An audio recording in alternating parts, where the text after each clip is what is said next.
Meu nome é Marcos, e o que aconteceu naquele fim de semana com meus amigos e minha esposa ainda me assombra. Sei que vou carregar essa memória para sempre, e, com o passar do tempo, ela se torna cada vez mais vívida, mais aterradora. Se eu tivesse conhecido o passado da casa onde decidimos passar o fim de semana, talvez tivéssemos feito escolhas diferentes, talvez nunca tivéssemos saído de lá. Mas, de alguma forma, aquela casa, em meio à floresta densa, parecia ser o lugar perfeito para nos afastarmos da rotina agitada da cidade. Estávamos buscando paz e tranquilidade. O que encontramos foi o oposto. Era o fim de novembro, e minha esposa, Lara, sugeriu que fizéssemos algo diferente para comemorar o feriado prolongado.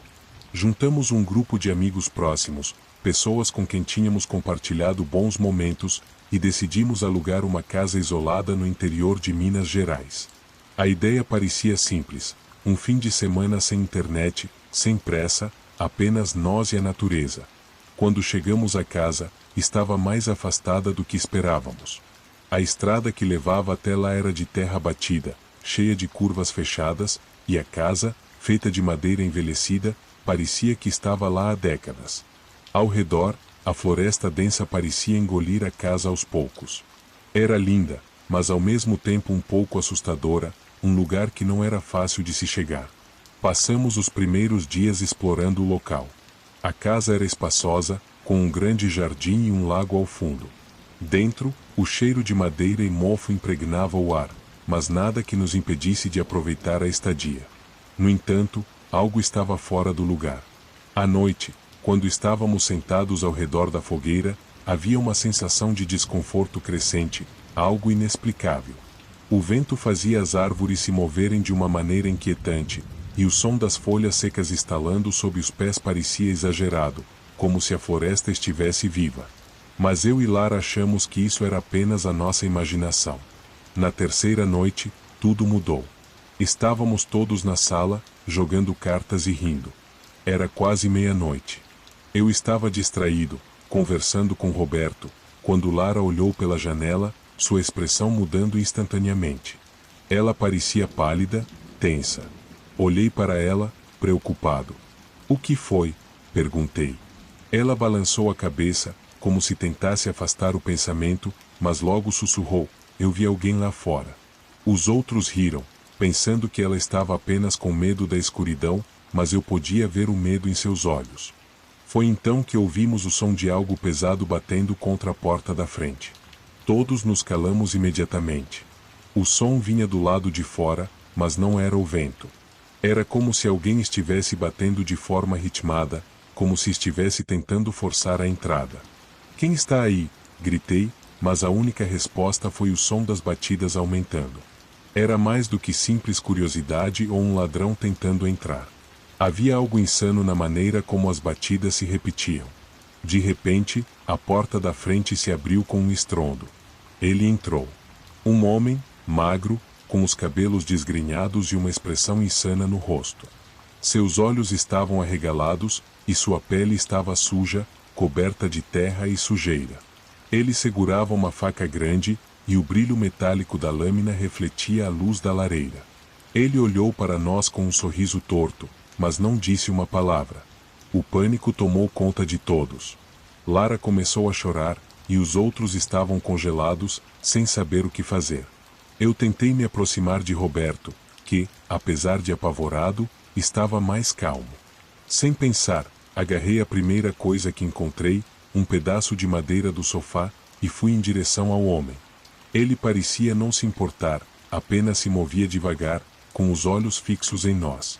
"Você não vai conseguir me impedir", ele murmurou, sua voz rouca e arrastada, como se estivesse falando consigo mesmo. Foi aí que percebi algo estranho. Ele não estava tentando nos atacar diretamente. Ele estava nos observando. Como se estivesse nos analisando, como se quisesse nos ver entrar em pânico. Meu coração batia tão forte que parecia que ia sair pela boca. A adrenalina me fez pensar rápido. "Corra para o quarto", gritei para Lara, e ela imediatamente obedeceu. Todos seguiram, exceto Roberto, que ficou tentando encontrar alguma maneira de conter o homem. Eu fechei a porta do quarto atrás de mim e tentei trancar, mas a chave não funcionava direito. Escutei o homem dar alguns passos lentos em direção à porta. Vocês não podem fugir, ele sussurrou, como se estivesse se divertindo com aquilo. O tempo parecia arrastado. Todos estavam em silêncio, tentando entender o que fazer. Eu não sabia quanto tempo havia se passado, mas quando finalmente conseguimos pegar o telefone fixo da casa, vimos que ele estava fora de serviço. Então, a única opção era sair dali e buscar ajuda. Decidimos correr até a estrada principal para tentar pegar sinal. Mas, quando estávamos prestes a abrir a porta, ouvimos um estrondo vindo do corredor. O homem tinha encontrado uma maneira de entrar no quarto. Ele estava cada vez mais perto. A sensação de desespero tomou conta de mim. Com o coração na boca, saímos pela janela e corremos o mais rápido que podíamos, até que finalmente conseguimos pegar sinal em nossos celulares e ligamos para a polícia. O homem foi preso antes que ele pudesse fazer mais alguma coisa. Quando os policiais chegaram, ele estava sentado no chão da sala, como se estivesse esperando por eles. Eles disseram que ele era um homem procurado, conhecido por viver na floresta. A história que eles nos contaram depois foi ainda mais macabra. Ele havia sido procurado por anos, acusado de matar a esposa e desaparecer sem deixar vestígios. Ele havia vivido na floresta por mais de uma década, criando uma vida isolada. Aquela noite, ele havia se perdido, decidido a retornar ao mundo. Mas o que ele queria de nós? Isso nunca soubemos. Após o ocorrido, todos nós mudamos. A amizade entre nós ficou marcada por uma sombra que nunca se dissipou. Quando pensamos naquele fim de semana, a sensação de impotência e terror ainda nos assola. Nunca mais voltamos àquela casa. Ao longo dos anos, ouvimos rumores de que a casa tinha sido abandonada novamente, como se nada tivesse acontecido, mas sabíamos a verdade. Algo ruim tinha acontecido ali, e o lugar nunca mais seria o mesmo. E para nós, também não seria.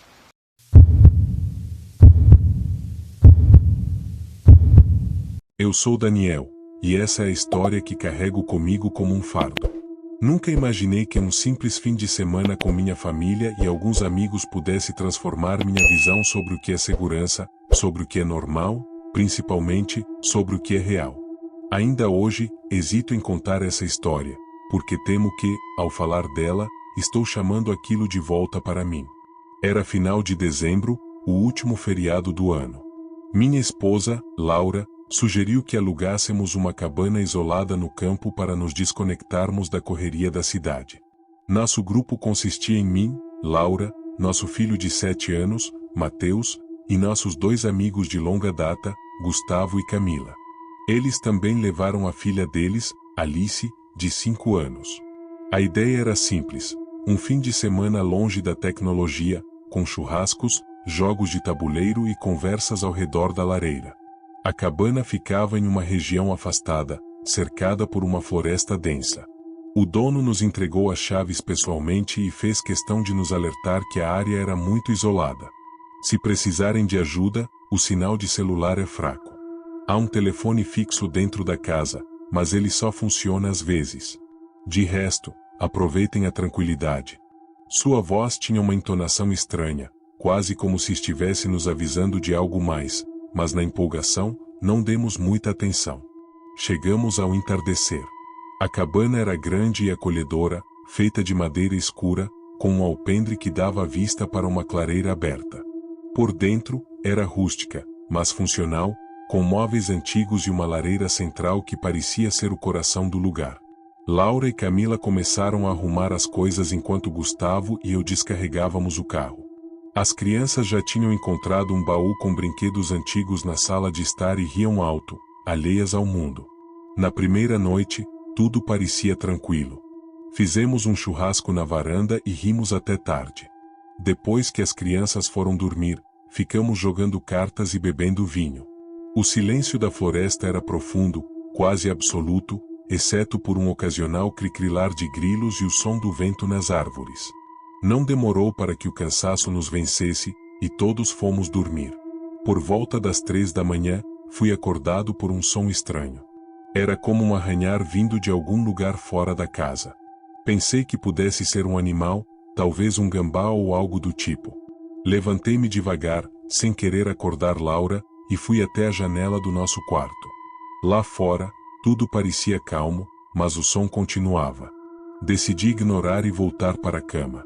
Mas, enquanto caminhava pelo corredor, algo me fez parar. Percebi que a porta dos fundos, que dava para a floresta, estava entreaberta. Senti um arrepio gelado subir pela espinha. Tínhamos trancado todas as portas antes de dormir, disso eu tinha certeza. Aproximei-me lentamente, com o coração martelando no peito. Quando cheguei perto, vi que o trinco estava quebrado, como se alguém tivesse forçado a entrada. Olhei para fora, iluminando com a lanterna do celular, mas não vi nada. Tranquei a porta o melhor que pude, coloquei uma cadeira contra ela e voltei para o quarto. Decidi não contar a ninguém para não alarmar o grupo. Na manhã seguinte, comentei casualmente sobre o trinco quebrado com Gustavo, mas ele riu e disse que provavelmente era um bicho grande. Eu queria acreditar nisso, então deixei passar. Passamos o dia explorando a clareira e brincando com as crianças. Mas havia algo na floresta que parecia errado. O silêncio era denso demais, como se os animais tivessem desaparecido. Às vezes, eu achava que via algo se mexendo entre as árvores, mas toda vez que focava, não havia nada. Laura também parecia inquieta, mas quando perguntei, ela disse que era só impressão. Na segunda noite, tudo começou a desmoronar. Estávamos jantando quando Alice começou a chorar, apontando para a janela. "O homem está lá fora", ela gritou. Corremos para olhar, mas não havia ninguém. Camila tentou acalmá-la, dizendo que ela devia estar cansada, mas Alice insistiu: "Ele estava lá. Ele estava olhando para a gente." Depois disso, ela não quis sair do colo da mãe. Gustavo ficou incomodado e decidiu dar uma volta pelo lado de fora com uma lanterna, mas voltou minutos depois, dizendo que não havia nada. Mais tarde, quando já estávamos na sala, ouvimos o som. Era um arranhar, como na noite anterior, mas dessa vez mais alto, vindo das paredes da casa.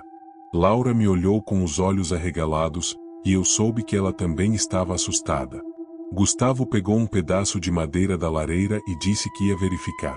Nós imploramos para ele não sair, mas ele não nos ouviu.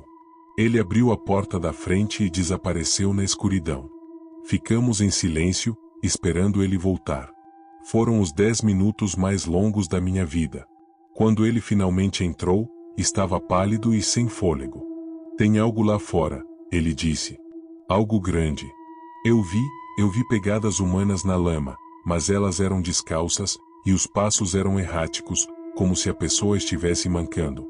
Aquilo foi o suficiente para nos colocar em alerta. Trancamos todas as portas e janelas, e Laura sugeriu que ligássemos para o dono da cabana ou a polícia. Mas o telefone fixo não tinha sinal, e os celulares estavam completamente sem serviço. O resto da noite foi um pesadelo. O arranhar se transformou em batidas, como se alguém estivesse testando a estrutura da casa. As crianças estavam chorando, e tentávamos mantê-las quietas. Às vezes, ouvíamos passos pesados no alpendre, mas quando olhávamos pela janela, não víamos nada. Às 3 da manhã, as batidas pararam, mas então ouvimos algo pior: risadas. Eram baixas, guturais, como se várias pessoas estivessem ao redor da casa, rindo de nós. Eu sentia minha sanidade escorrendo pelos dedos. Quando o sol finalmente nasceu, fizemos as malas às pressas e decidimos partir. Ao abrir a porta, o que vimos nos congelou: marcas de mãos por toda a parede da cabana, algumas pequenas, como de crianças, outras grandes, mas deformadas, com dedos longos demais. Havia símbolos desenhados na lama, como espirais e algo que parecia um olho. Não paramos para entender. Entramos no carro e dirigimos o mais rápido que podíamos, sem olhar para trás. Nunca descobrimos o que aconteceu naquela noite. O dono da cabana não respondeu nossas ligações, e, depois disso, cortamos contato. Ainda acordo de madrugada, ouvindo aquelas risadas na minha cabeça. E nunca mais pisamos em lugares isolados. A segurança que tínhamos no mundo desapareceu naquela cabana, e o pior é saber que seja lá o que era, estava nos observando o tempo todo.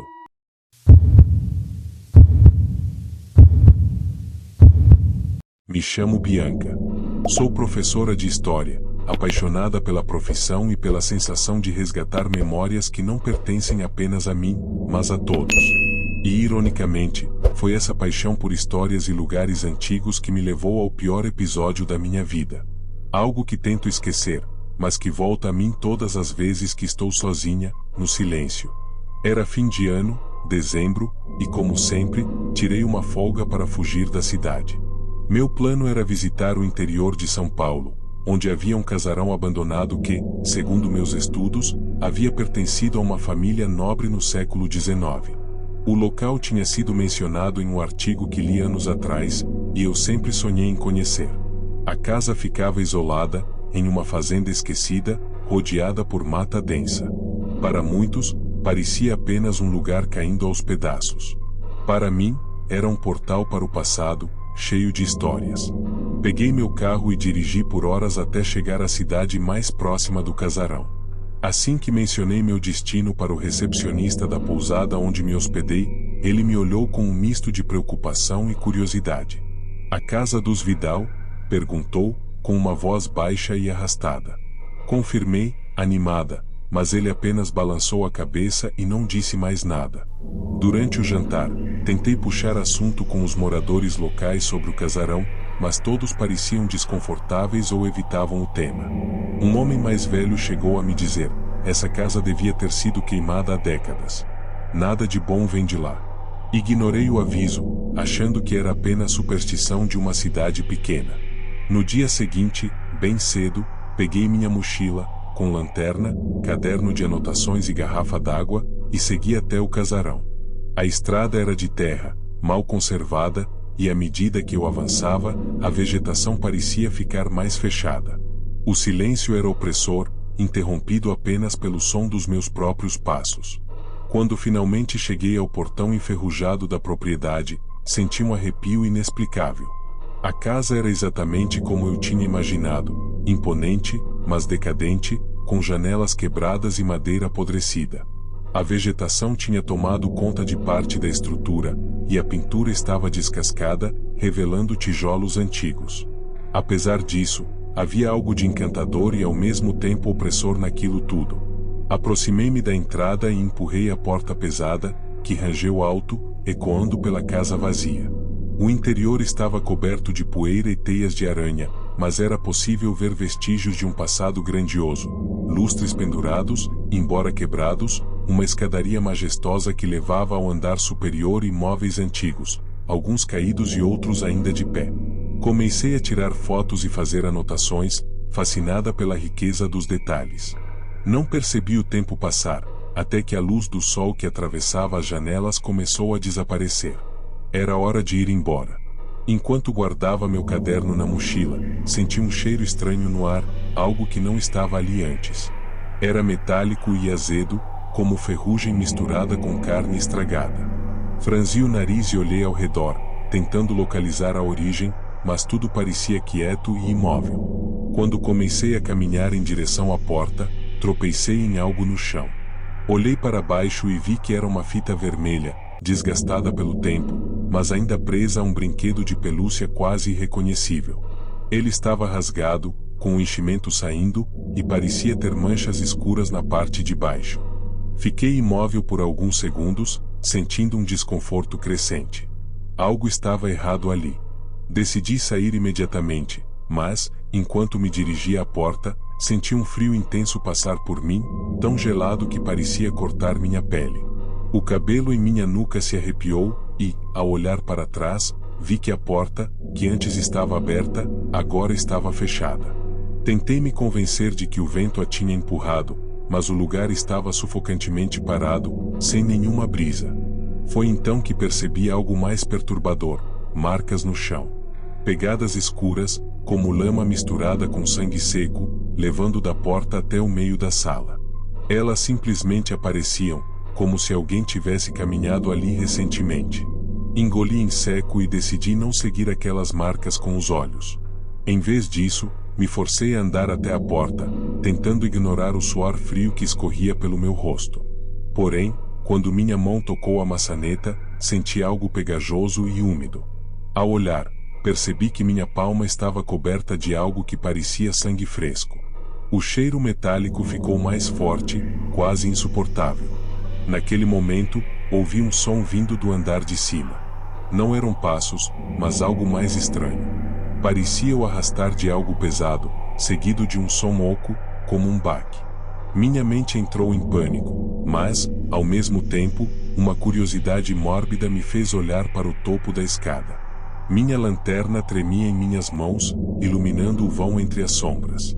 Por um breve momento, tive a impressão de ver algo se mexendo, uma silhueta curvada que desapareceu antes que eu pudesse focar.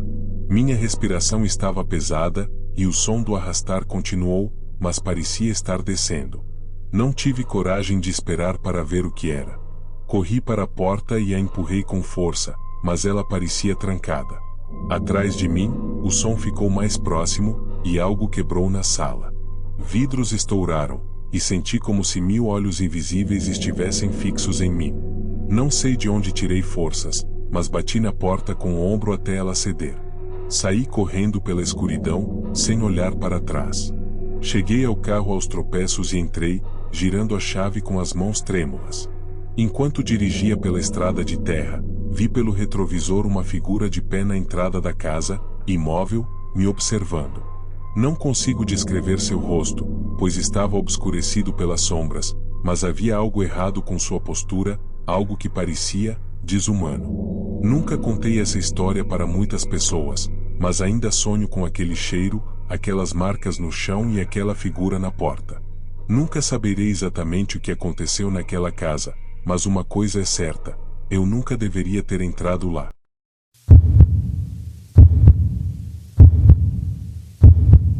Meu nome é Rafael, e o que vou contar aconteceu há alguns anos, numa época em que viajar sozinho para fotografar era meu maior passatempo.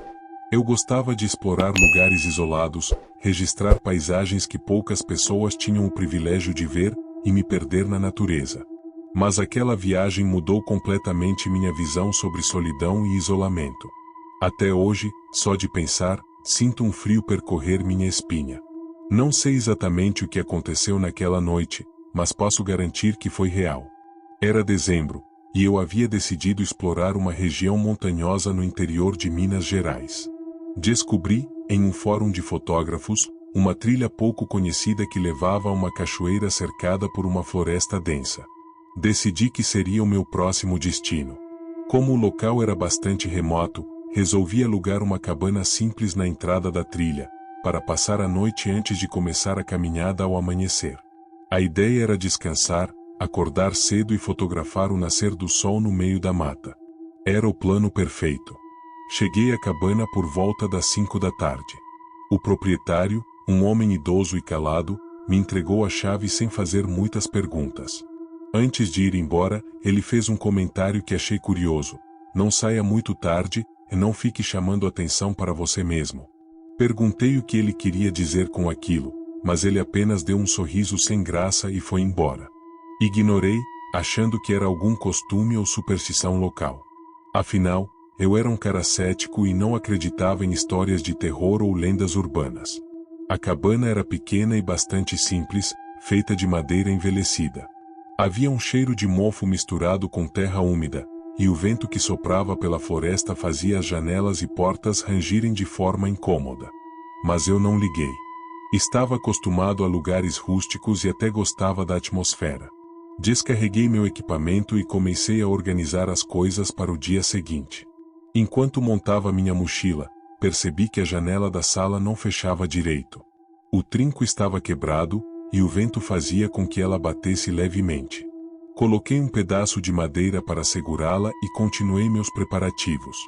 A noite caiu rápido, e o silêncio absoluto do lugar começou a me incomodar. Sem sinal de celular e sem vizinhos por perto, a única conexão que eu tinha com o mundo era um rádio velho que encontrei no canto da sala. Acendi uma lanterna e comecei a revisar as fotos que havia tirado durante o caminho até ali. Foi quando ouvi o primeiro ruído.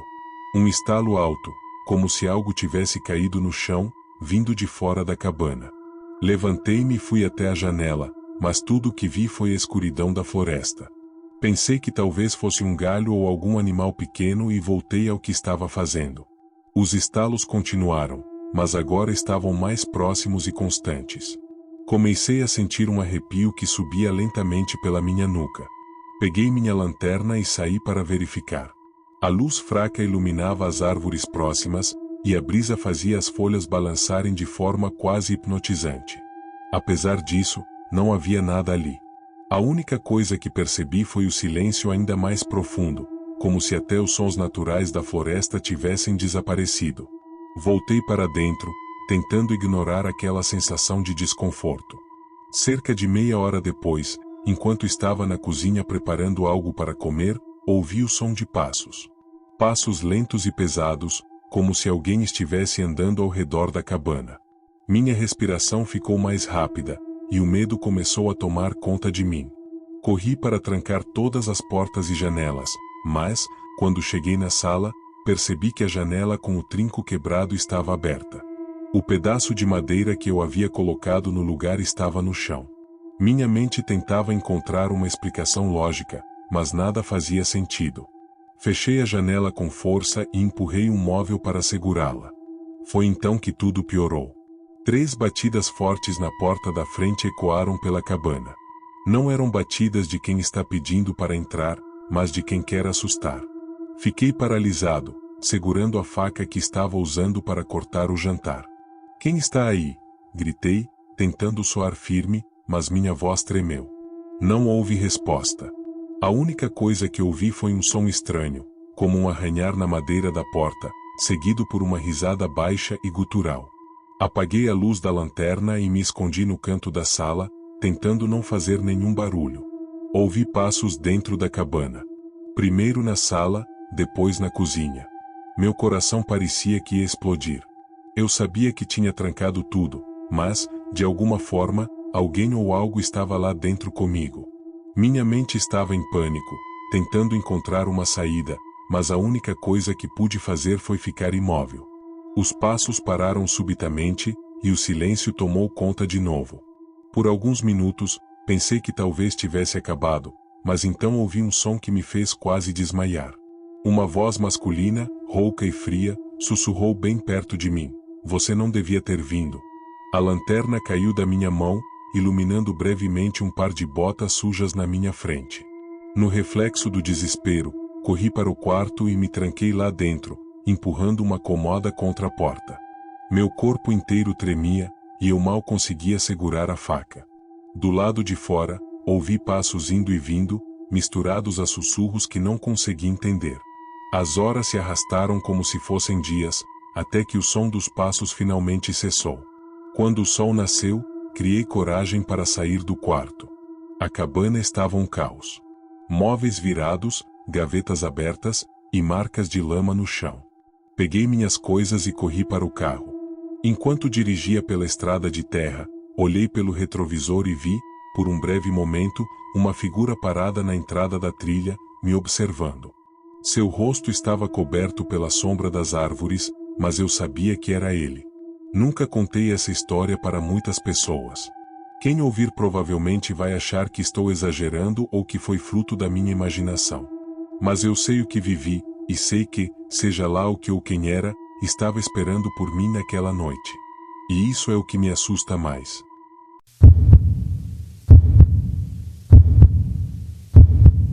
Meu nome é Isabela, mas todo mundo me chama de Isa. Essa história aconteceu há 2 anos, mesmo tanto tempo depois, eu ainda me pergunto como saí viva. Eu sempre gostei de aventuras e nunca fui do tipo que se assusta facilmente, mas naquela noite tudo mudou. A casa de campo da minha família era um lugar que eu costumava visitar desde a infância. Isolada, cercada por floresta densa e silêncio absoluto, era o lugar perfeito para quem queria fugir do caos da cidade. Então, quando Larissa, minha melhor amiga, sugeriu que fossemos para lá passar um fim de semana longe de tudo, eu topei sem hesitar. Chegamos na sexta-feira à tarde. O dia estava nublado, o céu cinza, e a previsão de chuva deixava o clima ainda mais sombrio. A casa parecia exatamente como eu me lembrava: paredes de madeira velha, móveis antigos e aquele cheiro característico de lugar fechado. Larissa, no entanto, parecia desconfortável. Essa casa tem uma vibe estranha, Isa, ela disse, rindo nervosamente enquanto explorava os cômodos. Você tem certeza de que ninguém morreu aqui? Eu ri e respondi que não, mas a verdade é que nunca perguntei nada sobre o passado da casa para os meus pais. Era só um lugar que herdamos dos meus avós, e ninguém falava muito sobre isso. Depois de nos instalarmos, decidimos preparar algo para comer. Enquanto cortávamos os legumes na cozinha, Larissa parou de repente e olhou para a janela. Você viu isso? Perguntou, com os olhos arregalados. Ver o quê? Respondi, tentando não parecer preocupada. Ela hesitou. Juro que vi algo se mexendo lá fora. Saímos para olhar, mas não havia nada. Apenas as árvores balançando levemente ao vento. Dei de ombros, mas senti um arrepio subir pela minha espinha. Talvez fosse o silêncio daquele lugar que estava mexendo com a nossa cabeça. À medida que a noite caía, a atmosfera da casa parecia mudar. A escuridão era completa lá fora, sem nenhuma luz vindo da estrada ou das casas vizinhas, já que não havia nenhuma por perto. Acendemos algumas velas na sala, abrimos uma garrafa de vinho e tentamos nos distrair assistindo a um filme no notebook. Foi quando ouvimos o primeiro som. Um estalo alto vindo da cozinha. Larissa congelou, me olhando com os olhos arregalados. Foi só a madeira da casa, eu disse, tentando soar confiante, mas meu coração já estava acelerado. Um segundo estalo veio logo depois, mais alto e mais próximo. Peguei uma lanterna e fui até a cozinha com Larissa atrás de mim. Tudo estava exatamente como deixamos. As janelas estavam fechadas e a porta dos fundos trancada. Tentando afastar o medo, voltamos para a sala. Então vieram os passos. Passos pesados e lentos no andar de cima. Eu sabia que era impossível que alguém tivesse entrado sem que notássemos, mas o som era inconfundível. Larissa agarrou meu braço com força. Isa, alguém está lá em cima, sussurrou, e sua voz trêmula me fez perceber que ela estava prestes a entrar em pânico. Respirei fundo, tentando encontrar coragem, e disse que íamos verificar. Pegamos uma faca cada uma da cozinha e subimos as escadas devagar. No topo da escada, o corredor estava completamente escuro. A única luz vinha da lanterna na minha mão, que tremia junto comigo. Caminhamos até o quarto dos meus avós, o único de onde o som poderia ter vindo. Quando abrimos a porta, o quarto estava vazio. Mas algo me fez congelar. Havia pegadas sujas no chão, marcas de lama que iam da porta até a janela. Olhei para Larissa, e ela parecia à beira de desmaiar. Isa, a janela está trancada por dentro, ela sussurrou, e só então percebi que era verdade. Não havia como alguém ter entrado ou saído por ali. O silêncio foi quebrado por um som ainda mais aterrorizante. A porta da frente bateu com força. Corremos escada abaixo, e foi então que o vimos pela primeira vez.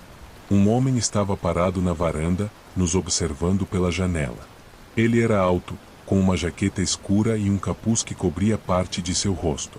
Mas o pouco que eu podia ver me arrepiou, seus olhos estavam fixos em nós, como se nos analisasse. Larissa começou a gritar, e eu a puxei para trás, tentando pensar no que fazer.